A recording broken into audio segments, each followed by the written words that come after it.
Welcome to Geek Nerd Tech on Black Hollywood Live. Today, tech companies refute the Trump's DACA situation. Mercedes is giving you title, and Walmart is going after Amazon. Let's go.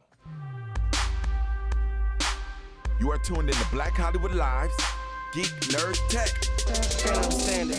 Oh, boom. Ladies and gentlemen, I want to welcome y'all back to the Minstrel Show. Thank y'all for tuning in. Y'all can be watching a lot of other stations. And Achilles. Right now. I got another. Welcome to Geek Nerd Tech, the show we break down tech news, nerd culture from a black and brown perspective. I'm Joe Braswell. That's Achilles Shine. How you doing? I'm good, man. Living well. Well, Little Brother, one of my favorite groups. Ninth Wonder, Fonte. Big shouts. big shouts. Excellent production by Ninth Wonder. Everything is great. I don't know. Wait, they're from North Carolina? Where they from? Yeah. Yeah. Yeah. And Fonte's on. Do you ever listen to Questlove's podcast? I guess it's more of a radio show on Pandora. No, I don't. Okay. I don't have a Pandora subscription. Well, I don't even listen. I don't even have Pandora as an app. Yeah, I am anti-Pandora. I hated Pandora. And then till Questlove Supreme, I heard about it, and I got it just for that. I don't think I paid for it, though. But anyway, it's excellent. It's Questlove, it's Fonte, Quest, couple of folks, and they do these long, deep dives with everybody. Spike was just on, did a 2-part deep dive, broke every movie down. Like I said, I think I told you, like Jimmy Jam, Terry Lewis is on there, 4-parter. Yeah. This is good stuff. That's good stuff. And the musical knowledge between like Fonte and Quest is like pretty crazy. Absolutely. Those are both musicologists. So I'm pretty sure that show is phenomenal in terms of the takes and what they're able to explore historically, contemporarily. But I think, those are both culturalists that I love. Yeah. So, yeah. I didn't know Fonte was like had it like that. Of course he does. Exactly. That's what I'm like. That's exactly what I said to myself. I'm like, well, how could you? Oh, that's a huge statement. I did not know. Well, I mean, it's like, it's one thing. Like, there's a lot of rappers who is he like Uzi Vert? No, to you? Like, it's like I did not. I had no idea. No, I'm not saying he's like Uzi Vert. Gosh. I meant like. I wasn't surprised. I'm like, oh, that's why I kept finding myself like, oh yeah, Fonte.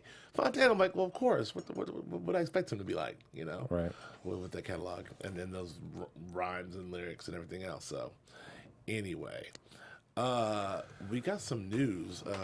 Some news happened over the, yesterday, I believe, the day before yesterday. President Trump decided to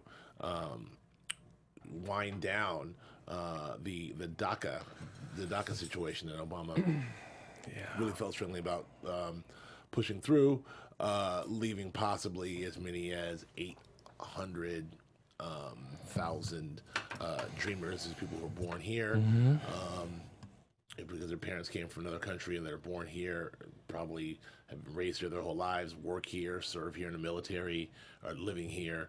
And not even the ones that are born here. Some that are born, in their native country, but raised here. That's right. Yeah, and people who who are now being forced to go back to their country that they may not know. Yeah. But I mean, aside from how the cruelty of that, I have a ton of thoughts on that, but we can save it. But CEOs are stepping up. Tim Cook of Apple said he's going to fight for his 250 dreamers. He's got at Apple alone. He's got people in every department, and then say these people are integral to what happens at Apple. Yeah. And I don't know. I mean, this is. Do you think this will make a difference if these companies could step up like Apple? I mean, I think any type of application makes a difference. Anytime someone or entity is vocal and they're willing to, take a political position with their brand or with their company is a strong statement. And so when a company a company that's influential like Apple that's doing that and the CEO is doing that, I think it makes people do some reflecting, do some researching, starts a conversation. And the fact that, it's personal to him. It's not just a statement like, hey, he has, dreamers in his infrastructure, in his organization. So people that work in his retail stores, people that help engineer the products that he sells. He has people that are, in the research and development department. So like that affects his bottom line. And the fact that, I think one of his lines was, their dreams are our dreams. It's like, there's no separation. So the fact that policy is being struck down affects business. It affects bottom lines. It affects, not just, our social, cultural, moral fabric, but it affects all the inner workings of what this country is about. So, I mean, companies like Apple, it's not the first time they've taken a stand. They've done stuff with environmental causes. They've done stuff with women's rights. So this is another one where, they can add it to the book of them advocating, more equality or more fairness. And so I respect that. Yeah, I do too. It's very, very well said. And it's not just Apple. I mean, there's tech communities are coming out left and right. A lot of CEOs are coming up. Mark Zuckerberg has a statement and put out a letter through their site, which I've never heard of, called fwd.us. I don't know what that is. I didn't know that must be a Facebook site. So anyway, he published an open letter to Trump. Also, Sundar Pichai from Google as well. I can't say any of these names. Dara Kakahosa. I can't with you. John Zimmer. All these folks. We're talking about Uber, Lyft, Google, and Microsoft. All these, and Twitter. Yeah. All stand by dreamers. I mean, that's pretty much like the Mount Rushmore of tech right now. Absolutely. And from the sounds of these names, these folks are also feel like there's some immigrants, or definitely have some immigrant parents. I'm pretty sure of that. I mean, I think it's interesting, man, like that you are applauding Mark Zuckerberg right now. Don't bring it back to Zuck. Zuck is just following. I think that's the most interesting part about this conversation is that you actually gave him a compliment. He's just following. Okay. His name was on the list. No, look, I gotta give. I mean, Zuck is doing what he's doing with his company, and he's got his own agenda. But when it's time to step up and do the right thing, with the exception of the whole fake news situation, he seems to be doing the right thing. I still don't like his sort of hands off. Oh, I don't know what's going on with the news. Well, but Zuck's not all evil. Yeah, man. Hey, I think it's great. We talk about a lot on the show how companies, brands need to have a strong sense of social responsibility, and this is a great opportunity for tech companies that are so influential to be able to do that and influence smaller companies, influence young minds, all minds. Right. And so this is great because I mean we all spend a lot of our time, we invest a lot of our energy utilizing their platform. So hey, these platforms are speaking back to us, and I think that's great. Yeah, it's very true. Speaking of platforms. Your boy, your guy. No way. Oh, yeah, come on, he's your guy. He's my guy too. Jay-Z. Okay. I didn't know what you was about to say. Usually it's bad, so I was like, no way. Trump, shut it down. Your guy Sessions. No. Right. No. It looks like Tidal now is Tidal's had kind of a little bit of a bumpy year. Like with Kanye leaving, and they had 3 CEOs in 2 years, and Jay-Z's 444 release had some hiccups, in terms of not being available to new subscribers. But as this article points out in Gadget, they're still relevant, and mainly because these amazing strategic partners they have. Their partnership with Sprint has really paid dividends for them, and really allowed them to still be in a lot of people are Tidal subscribers because a lot of people have Sprint. Right. And it's a deal. And so now they're doing a deal with Mercedes-Benz. If you buy a new Mercedes-Benz, it's giving all of its customers a year of Tidal. Not just Tidal Hi-Fi for a full year. Now, of course, it's very similar to deals people deal with, GM did with like satellite radio, with Sirius Radio and XM and whatnot. Mm-hmm. So they're doing this deal with Mercedes, and you got Tidal Hi-Fi, and if you don't like it, you don't have to do it, but you get the first year free, and after that you pay for it. Yeah, it sounds like a great idea to me. Great idea, great example of great cross-pollination between two brands that are distinct and unique. And I like the fact that Tidal's aligning themselves with a luxury brand, that raises the mystique or raises the interest. It's like, okay, that's a good point. Like, good point. This is not, Sprint is not a luxury brand, even though it's a huge corporation, but Mercedes is known for like the finer things of like the affluent things. So to be able to have that comparison and have that in the same kind of like ecosystem together, I think works. Which is why they're probably going with the Hi-Fi version of it. Yeah, exactly. We're going to give you the best of the best. Right. I get it. However, I'm interested to see, how many people will actually continue it after that 1 year is up. So you buy the vehicle, you subscribe to the Mercedes multimedia thing, and then you get it for a year, and then after the year, then you have to pay. So I would like to see if those What is numbers it, like stick. 15? It's like 15, right? Or is it higher? I think it's 20. I think it's either it's 15 or $20. Yeah, and that's not for the hi-fi, because after the subscription is up, you go down to the pretty much the baseline subscription, so you don't get the hi-fi. Okay, so that's $9.95. Okay. And then that's like $9.95. Then it's like $12 something for the family. But you know, the hi-fi is It's a I think dub. it is up there. It's a dub. You're right. That's a lot of money for something I'm not watching. I guess you are watching stuff though. I mean, but if you spend a lot of time in your car, I mean, hey, it's perfect. I think it's a brilliant to move across the board. I agree with everything you said, especially aligning themselves with a luxury brand. But let me ask you this: we talk so much about the blocking the whole net neutrality, and these companies coming in and maybe being able to sell you a slower Wi-Fi or a faster Wi-Fi, and and all these different things on the net. Isn't Jay-Z, isn't Tidal doing that with this whole hi-fi versus lo-fi situation? It's almost like you can have this version, but if you want the really good music, you have to pay more money. Like, why not? I don't understand that. Isn't that like... No, that's the same thing as saying, hey, we'll give you 1080 versus 4K. It's still the same footage. Right. Like, the music that you listen to on Apple Music and Spotify is the baseline that you get from Tidal. So we're giving you an extra perk. We're making our music, we're giving you the full fidelity of the music. So it's not as compressed as everywhere else. That's a good point. You know what I'm saying? Yeah, that's a good point. Okay, I'll buy that. I was confused, concerned about that, but I'll buy that. All right, yeah. So good for. I mean, we'll see what the retention is on that, but it seems to be going well. Walmart is teaming up with Google to take on Amazon. We keep kind of circling back to the story, but it's happening. It's really happening. Walmart is really going to team up with Google to be able to for you to order from the vast look, Walmart online. Walmart.com is kind of no joke. I mean, Walmart is no joke, as the amount of stores they have and the amount of people they employ and what they do to China, but you can't then sleep on Walmart.com. That also is no Amazon, but they're trying. Look, whatever Amazon can do, Walmart.com can do, especially if we team up with Google, especially if we do things like you can talk to your Google Assistant and say, "Yo, I need some new underwear," and the shit comes to your house. Absolutely. I mean, what do you think of that? I mean, I think this is a strategy that I'm seeing Google do more often than not. Like, we've seen them do this going against Uber, where they partner with Lyft, and so now they're partnering with Walmart, another major company, to battle their foe. And I mean, Amazon in this space obviously is killing it with their acquisition of Whole Foods and their ability to distribute products very swiftly, very cost effectively. And so, that's taking a huge chunk out of the bottom line for Walmart. And so I think this partnership and alignment is good because there's two titans now instead of just one. So they can use the technology that Google offers, they can use the retail and distribution experience that Walmart offers, and try to figure out how to smash their competitor.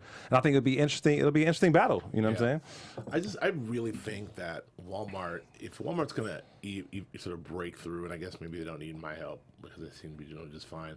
They still need a brand overhaul. I know they tried this about 5 years ago. They tried to make the greener Walmarts. They tried to do one that was like nicer design, like a Target. Oh, you mean like a brick and mortar overhaul?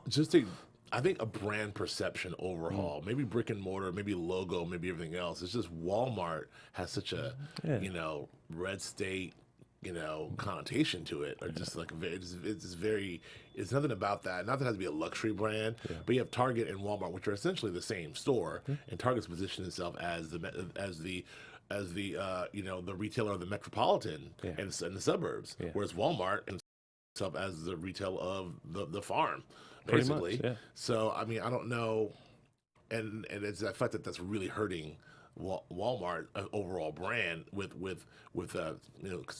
consumers in the city, because Walmarts aren't even allowed, and you can't get a Walmart in a Metro Los Angeles, in a Metro San Francisco, in a Metro New York. They won't let them in. So I wonder if that's something's going to happen to that. Meanwhile, Target, they're in. Yeah. So that's weird. I mean, when you juxtapose bottom lines, Target and Walmart, just no comparison. So even if they don't have the same prestige or the same type of maybe feeling you get when you think of Target, like, they still making that money around the world. You know what I'm saying? And so, and also, like, Walmarts are usually twice as big as Targets. So I mean, I think that's a big reason why they're not, as saturated in cities as Targets are. But I feel you are right in the sense that there is a stigma, at least maybe for us city folks, of what Walmart is. Like, it's not our first place of choice to shop. So Right. even if there is a Google alignment. Right. I'm not. I just really have an aversion to Walmart. I really, if I have to step into Walmart, I'm like, ew. Yeah. But whatever. There's something. There's something nothing tuned up with Facebook that I'd really be out. But so there's this new thing is that we talk about smart glasses and smart glass. There's these new augmented reality smart glasses. Well, not new, I should say, but they're being used in airports in Singapore to help them sort of check cargo details instantly. And I'm looking at the video that they have over there is like hella tight. It's just, it's like you're able to look and see giant QR codes and what's in them and actually be able to like not. I guess it helps with shipping and moving and getting things in and out quicker. Right. It's a perfect example of how augmented reality would help. Absolutely. I mean, a lot of people argue that virtual reality is the one that's going to lead us into the future, but I would say that it's augmented reality that has the best usefulness. Agreed. Especially when we talk about business and we talk about organization, like the ability to be able to do exactly that, to be able to see what where and what things are, and be able to have that kind of give fuel to a better system, a more efficient system. And so, yeah, when you go to the airport, you got to wait in these long lines and you have to do all these things. But if the technology somehow facilitates more fluidity, and that helps the customer, everyone wins. You know what I'm saying? So I think this is a great implementation of the technology. And we used to always joke about Google Glass and how corny it is. Yeah. But like, hey, a Google Glass for something like this is awesome. Yeah, you're gonna have it like at the club or nothing, right? At the Exactly. bar, but you may have it, at a very practical workplace, including things like including like surgery, including like there's all kinds of things that you're doing in real time that you need to access information for. We're using your hands, and Right. that's invaluable. This is it's kind of skipping this one, but there's a new video. There's all these drone videos coming out of the new Apple spot, but there's this new drone video showing this new Steve Jobs theater in advance of the event. And I mean, there's nothing to say about it except it looks dope. I don't know. Yeah, I mean, the campus looks fresh. We've seen it from way back from the initial renders to now it actually being manifest, like the design, all of the engineering that was involved in going into it, and just it's like they're putting the finishing touches on it, and I think it's fresh, man. Like to see the whole like kind of like progression of this, from when it was just an idea to now it actually being a destination point. So I wonder how much of that of the unveiling of I forget what's called the circles are called like Apple One or whatever the headquarters is called, the spaceship. I wonder how much of in the keynote will they be talking about the actual headquarters in the theater versus because that's I mean I don't think they would though, because I mean the keynote, I mean they're selling, that's their sales opportunity. Like, and check out our wonderful chefs over here. And here, I mean I'm sure that because they usually they do show some stuff like that, but I don't know how much of that they're going to show. I mean, I want to see. I'm very curious to see what it's like up and running and functional and in real life. I don't know. Dare I do this story? Oh, no. This is a great story. This, now, Zuckerberg may be onto something with this one. He's got this situation. Facebook's trying to negotiate with the music industry to let its millions of users and users upload songs and videos. This is direct shots fired at Google and YouTube because right now, and Apple. It's like killing all the birds with one stone because Apple's Apple. You can download the songs, Apple Music, Tidal, Spotify. That's all great. Do your thing. YouTube. You can watch videos. Taylor Swift's got 100 million views in a couple of weeks. That's great. But what Facebook is proposing comes to life, where you can watch a music video on Facebook and then from that video download the song into your Facebook player and keep it moving. That may be a game changer, or no?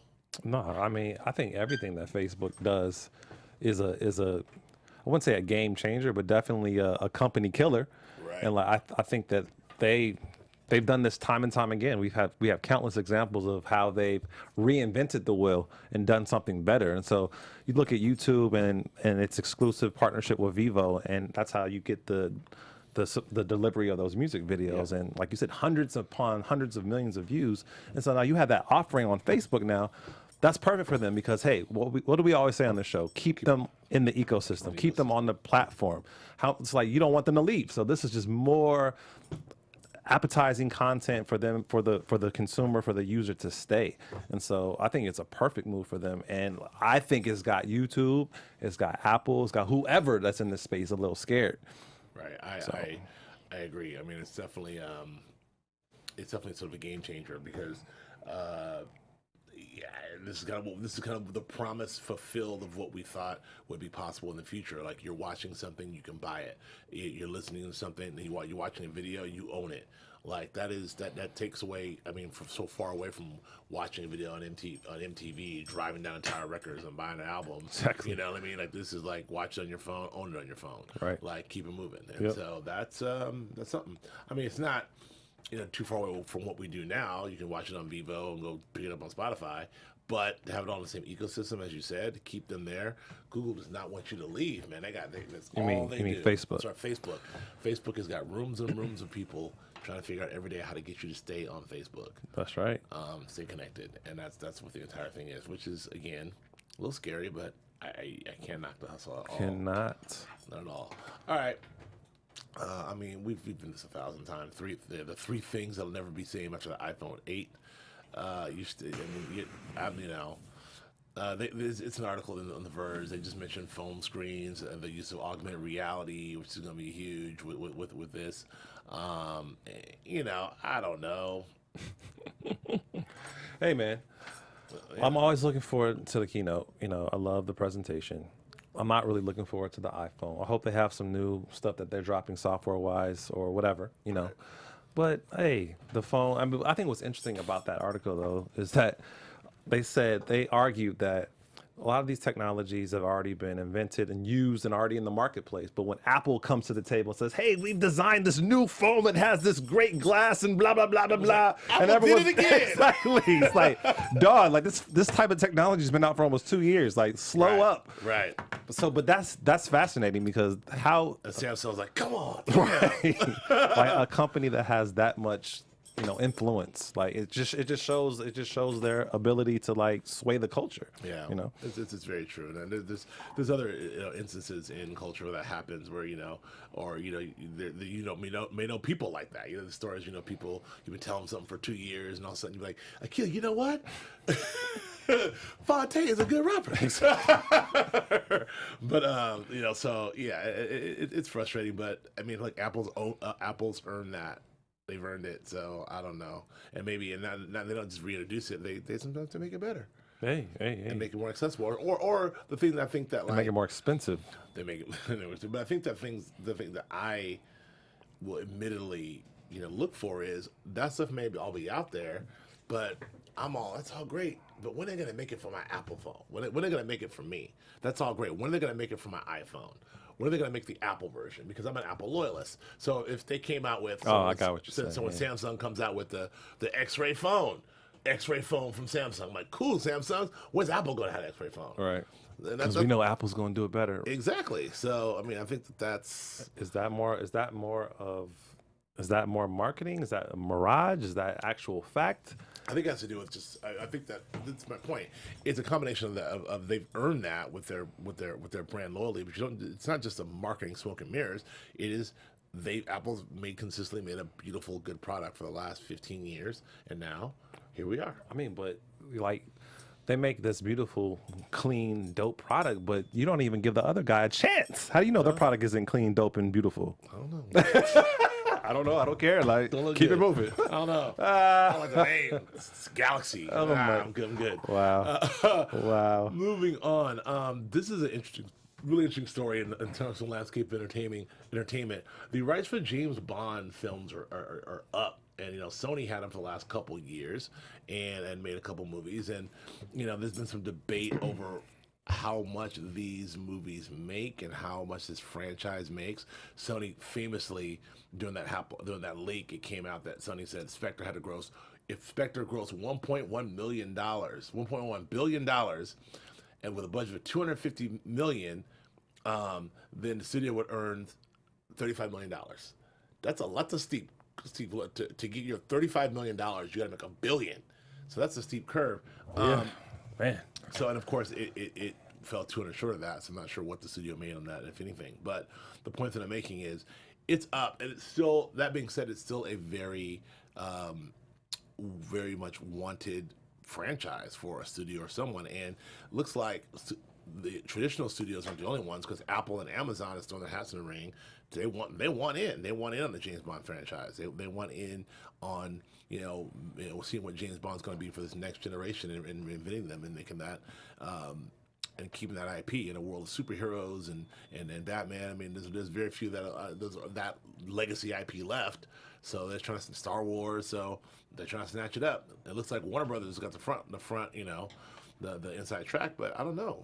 Yeah, would that be cool if Apple or Amazon? Heck yeah, that'd be cool. I mean, I think you're straight on with that. You know what I'm saying? Like, you're on with that point in terms of it being such a legacy property, and it being transgenerational. Like, we all get to experience James Bond in our own unique way, and we always have kind of the barbershop talk. Who's the best James Bond? Or like, all that is great, and I think that, when we talk about, Marvel, when we talk about DC and how they've kind of expanded the pantheon of the characters into the movies, I don't know. I think there's a lot of opportunity for them to do that with the Bond franchise. We only seen it kind of done in one way, one way in. So maybe figuring out if there's a way to create more of an ensemble approach, or maybe come from a villain perspective. I think there's just a lot of creative clay that could be molded with the franchise, and to be able to have a partnership that's untraditional, not a traditional film studio that acquires it. I think that would be fire. Actually, yeah, I do too. We talk about the universes all the time. You see what DC is doing with the Joker. They have Suicide Squad and the Joker, and expanding things out and out. You see what Marvel's doing. Disney's doing with Star Wars, with the Han Solo movie and the Rogue One, and and the Obi-Wan movie, and just expand this universe out further and further. You may have a Moneypenny movie, or you may have a Odd Job, or or whoever, Felix Leiter, right, or Octopussy. Yeah, that's gonna be the one you gonna star in. Pussy Galore. I mean, Hey. And I won't say it. James Bond got a lot. He meets a lot of. I won't say it. James Bond meets a lot of pussy. Hey, of course he does. Of course he does. Yeah, Octopussy, Pussy Galore. Anyway, all right. They should fucking made James Bond black, with Idris. They fucked up with that one. Anyway, well, the Fleming family said, he's a little too urban, right? Too street. Well, it's rather too street. Wow, he's a little too street. Not in a bad way though. Oh yeah, he's just a little too street. Right, not cleaned up enough, huh? Okay. Doing this crazy, man. Anyway, speaking of Star Wars and Marvel, man, looks like the Star Wars universe continues to be troubled when they're in their directing. Colin Trevorrow is out of episode 9. It seems to be amicable. It seems to be it's early on, but they just seem like Kathleen Kennedy and them just sort of say it's not right. The collaboration's not right, and they're parting ways now, as opposed to getting into another Lord Miller situation or anything else. So, or what happened with Gareth on Rogue One, where he quietly had to step aside and let homeboy come in and direct it for $5 million. But are you worried about this? The only one that seems to have this thing wired right now is Rian Johnson, who is a cold-blooded director, Looper. Rian Johnson's dope. So we heard no problems on episode 8. Episode 8 seems to be fire. So I don't know. I think they're becoming notorious for firing directors, number one. And then I think it does raise some concern, is because, hey, what was the procedures that went in place for you to hire them in the first place? Because shouldn't there have been some type of creative synergy before that. Like, and so you go down this long line and you explore through actually creating it, and now you figure out, we find out, we don't have the juice. No, like It's just who's hot young director, like who's hot. I think that's concerning. I Yeah. think that's alarming. But I mean, at the end of the day, I think it'll be right. I don't think they're gonna release something that's not gonna be right. So So do you think they're gonna go with a veteran like so with Han Solo? They brought in Ron Howard. They just brought in a veteran just to lock it down. I think they go with someone like this talk of J.J. Abrams just to lock it down. They're so happy with Ryan Johnson. They're like, shit, just let Ryan Johnson do 9 too. Dave Bonet, Ava, Yeah, well, and go with her. Thank you. That's the other thing. I mean, Ava is locked down with Disney. She's done a huge Disney movie now, Wrinkle in Time, and I guess if that's, we'll see if that's a success. It will be. If that's a hit and that's success, that proves that Ava can do. That's a $150 million movie. Yeah. A beloved property. Right. So if she pulls that off, that's the same thing. Also, I mean, look, man, like Go with I guess what I'm saying is you got Coogler, you got go with the personal you got color. Barry Jenkins, man, you got Patty Jenkins. She in personal color, but or she's go a with woman. Exactly. So I mean, I like that tweet. You know what I'm Yeah. saying? Like it doesn't. I mean, give someone else an opportunity. Yeah, pretty absolutely. much. You know. Because and these were very obscure. I mean, not Ryan Johnson, but I don't know. They're picking some of these directors. I mean, there's plenty of us out here now who are making noise and who need that next level shot. Now, Coogler's getting it and Ava DuVernay's getting it. Get Barry Jenkins out there. Yeah. So anyway, let we move on to your boy. This is your boy. Your boy sir. Martin Shkreli. No, sir. Martin No, Shkreli, sir. the farmer bro who was jacking up the prices. The farmer, bro. That's what they call him, the farmer bro. He's a Wow. he's a pharmaceutical guy. That's right. He works in big pharma. He was the guy who notoriously jacked up the price of that life-saving drug because he knew people needed it. So he jacked it up to something like Like $500 a pill. something. Yeah, I thought it was like more than that. It was like some crazy amount of pill, trying to make that money. And he's also the guy who, as a fan of music, snapped up the Wu-Tang Clan single album for $2 million. And he had it. And now he's kind of upset because everyone's mad at him and saying, what you know about Wu-Tang, and you just this and you just that. So he's like, well, we'll see what you know about Wu-Tang. You can buy it if you can afford it. That's how I'm taking this. So he put on eBay. He started bidding at $100,000. Basically, this is for him, his way of proving that no one wanted this more than me, and I did the best service. But if you guys want it, you can buy it then. Well, Otherwise, shut up. I think he's on his way to jail. So I think he is on his way to jail. I know he's trying. This is a way for him to, I guess, bring more attention to himself. Like the fact that he went about all of this in this weird ass way, like, and now he's selling it for $100,000. Like, he even made a statement saying that, hey, I might, even though someone might bid higher than me or whatever, or I still might pull it and keep it. Yeah. Like, he's just trying to get attention. He's an attention whore. Yeah. And I will say that, And that Wu-Tang for the it's Wu-Tang fans, it's not gonna save him from the ass whooping in prison either. Exactly. The Like, Shaolin will give but him. I like the Wu-Tang though. About the album. Liquid swords will come get him. But yeah, he's what I like. The thing was to say, he said that he'll donate half the money to medical research. That's not even to charity, not into like a specific charity, but to medical research. That's probably his own company. Exactly. Anyway, yeah, he's something else. I don't like that dude at all. Tomorrow, Stephen King drops. They got the It experience, and they're over there in Hollywood. The giant house you can walk through. Yep. Oh, Marissa, that's unnecessary. No one needs to see that, Marissa. That's highly unnecessary. I was cool with this one.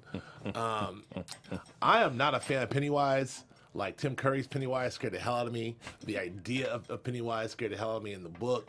Like, I am not checking for this movie. Why not, brother? You're not gonna stand in line for this one? I'm too scared. No, I mean, everything about it's dope. I think I think it looks great. It looks like they're really close to what this is supposed to be. But man, yeah, because the technology is there. Because I think the last time they didn't have the right look and feel because of the lack of technology. The whole stop motion. Oh yeah, the spider thing. Execution of that was just really terrible. corny. But So now there's no limits. But Tim Curry was super creepy and scary as the clown. But when you get into all the supernatural stuff, it's like you can't do that in 1990 ABC budget. Exactly. Technology. So I think this will be dope. Yeah, I think it'll be dope too. Okay, well, that's all I got, man. That's all I got. Anything else? Nah, man. Nah, not at all, man. Just yeah. I can't think Summer's coming to an end. Summer is come to an abrupt halt. Yeah. The Jay-Z tour is going to kick off sooner or later. I hope that we get an opportunity, at least me and hopefully us, get to go down to Austin City Limits and check it out. Check out Jay-Z. I don't know. That's all I got. Oh, did you watch any of the Made in America stuff on Tidal? Nah, I didn't have time over the weekend to watch it, but I did read a few things about it. But I mean, hey, What were their views? What were people saying? saying it was good. Like the atmosphere, the fact that even though it was raining, the weather wasn't the best. That the vibe was still there, and that Jay-Z did his thing. I think that was like the first time he performed the album. So yeah, I'm excited to see him perform the album. Like I've heard him in a few interviews discussing kind of like how this is going to be different than some of his previous tours and just what he's doing like as like set and like backdrop and like how he's going to tie in kind of like all his other songs with the newer songs on 444. So I'm excited to see actually what he does. So yeah, maybe I will go back and check it out on Tidal to see how that first run was. But yeah, we'll see. It's there, right? We can go check it out on Tidal. You should be able to. Okay, cool. I don't know if it was like a one-time stream. Nah. Okay. I mean, are you a subscriber of Tidal? Because I remember that when we talked about this a while back, you were not. You did not support the brother. No, I am a subscriber of Tidal. Okay. I am supporting him. But he ain't gonna give me for that dub for sure. The high five. I'm still dubious on the high five situation. I really need to have someone like sit me down and play something on both sides. I'm not dubious about that. You think it's real? Yeah, it's definitely real. But is it worth it? Is it worth it for my current lifestyle? No. Like if I was at home and I'm going to sit and drink tea or beer and just listen to music, right? Then that would be perfect. On your perfect, exactly. But on just a normal fidelity, normal range headphones, you can't tell, right? No, you could tell. Okay. You could tell on any speaker. But I feel like, is it worth that extra $10? No, it's not. All right. I don't think so either. And also, last point, it depends on what you're listening to, right. I think, as well. So okay. All right. Well, that's it. We will see you next week on GNT. Where can people find you? They can find me on Instagram and Twitter at AkiliShine, AKILISHINE. Where can they find you, sir? Instagram and Twitter at Joe K. Braswell. And out in these streets. Not really. See you next week. Bye.